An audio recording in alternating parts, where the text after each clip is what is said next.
kronologi baku tembak di rumah dinas jenderal, satu polisi meninggal. Mabes Polri beberkan kronologi tewasnya anggota Brimob asal Jambi di rumah dinas pejabat Polri.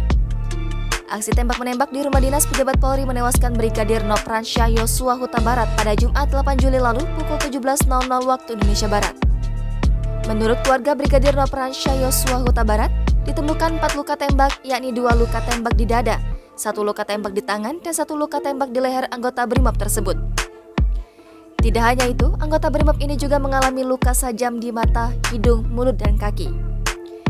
Dikatakan Kepala Biro Penerangan Masyarakat Divisi Humas Polri, Brigadir Jenderal Ahmad Ramadan, dalam konferensi pers di kantornya di Jakarta, kejadian tembak-menembak antara 2 anggota polisi terjadi di rumah dinas Kepala Divisi Profesi dan Pengamatan Polri, Irjen Verdi Sambo.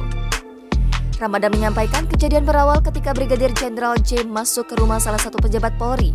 Kemudian ia mendapatkan teguran dari Baradae. Kemudian, Brigadir J disebutkan mengacungkan senjata serta melakukan penembakan. Tindakan itu kemudian dibalas oleh Baradae.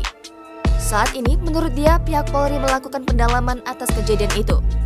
Ramadan menyebutkan korban merupakan anggota yang diperbantukan untuk bertugas di Divisi Profesi dan Pengamanan Polri. Menurut dia, Brigadir J juga sebelumnya bertugas di Badan Reserse Kriminal Polri. Saat ini, kata Ramadan, jenazah korban juga sudah dibawa ke pihak keluarga di Jambi.